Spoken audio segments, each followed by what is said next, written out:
केंद्र सरकार और दिल्ली सरकार को मिलकर काम करना चाहिए।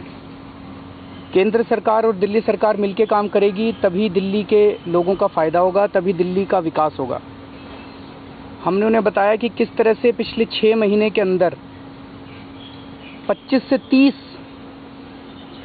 ऐसे मामले हैं जिसमें चुनी हुई सरकार ऑर्डर पास करती है और उधर से केंद्र सरकार से आ जाता है कि आपके ऑर्डर को नल एंड वॉइड डिक्लेयर किया जाता है।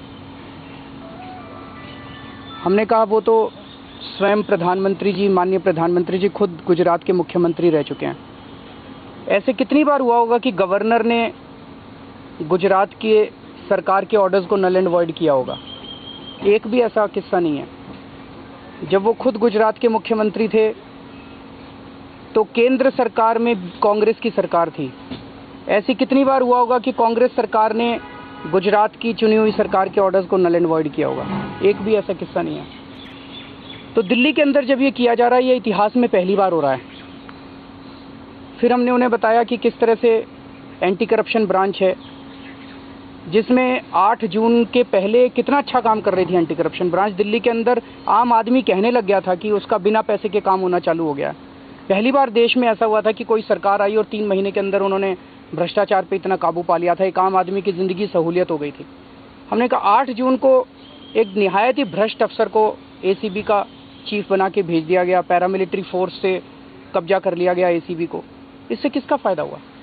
हमारा फ़ायदा हुआ, केंद्र सरकार का फ़ायदा हुआ, दिल्ली सरकार का फ़ायदा हुआ, जनता का फ़ायदा हुआ। किसका फ़ायदा हुआ? तो हमने प्रधानमंत्री जी को कहा कि आपका सपना स्वच्छ भारत का है, हम आपके सपने को पूरा करेंगे। मैं आपको वादा करता हूं, आप दिल्ली सरकार के साथ कोऑपरेट कीजिए, 2 साल के अंदर दिल्ली को चमका के दिखा देंगे हम। आज माननीय प्रधानमंत्री जी विदेशों में जाते हैं।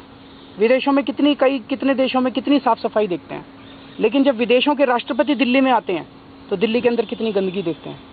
तो हमने कहा कि हम आपको चमका के देंगे दिल्ली, और नाम आपका होगा। जब आप अगली बार विदेश में जाओगे तो वहाँ के लोग, वहाँ के राष्ट्रपति कहेंगे कि जब से मोदी जी प्रधानमंत्री बने हैं दिल्ली चमका दी उन्होंने।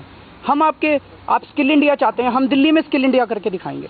हम दिल्ली के अंदर डिजिटल इंडिया करके दिखाएंगे। हम दिल्ली के अंदर आपको स्वच्छ भारत करके दिखाएंगे, दिल्ली के अंदर स्वच्छ दिल्ली करके दिखाएंगे। हम आपके सपने को पूरा करेंगे। लेकिन बहुत ज़रूरत है कि हमारे और आपके, दिल्ली सरकार की और हमारी राजनीतिक विचारधाराएं जो हैं वो बीच में नहीं आनी चाहिए। फिर हमने बताया कि दिल्ली पुलिस जो है, ऐसे लगता है जैसे Delhi police is at war with Delhi government. ये जनतंत्र के लिए बहुत खतरनाक है। दिल्ली ट्रांसपोर्टर्स की स्ट्राइक हुई, दिल्ली पुलिस कोशिश ये कर रही थी कि स्ट्राइक ना टूटे और बढ़े। डॉक्टर्स की स्ट्राइक हुई, दिल्ली पुलिस की कोशिश थी कि स्ट्राइक टूटे ना और बढ़े। दिल्ली पुलिस का पूरा जोर है कि किस तरह से विधायकों को एक एक करके गिरफ्तार किया जाए। ये अच्छी चीज़ नहीं है। तो दिल्ली पुलिस ही अगर प्रॉब्लम्स क्रिएट करने लगेगी तो फिर तो अफरा तफरी मच जाएगी, क्राइम रेट बढ़ जाएगा। ये सारी चीज़ें हमने माननीय प्रधानमंत्री जी को बताई और उनसे निवेदन किया कि वो पर्सनली इस बारे में गौर करें और इसके ऊपर।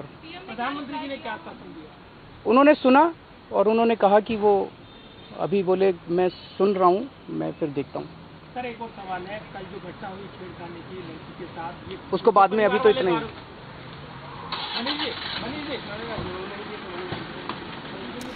Well, Arvind Kejriwal, the Chief Minister of Delhi, coming out after that meeting with the PMO. Now, Arvind Kejriwal has publicly many times stated that the Prime Minister's office has not been giving an appointment.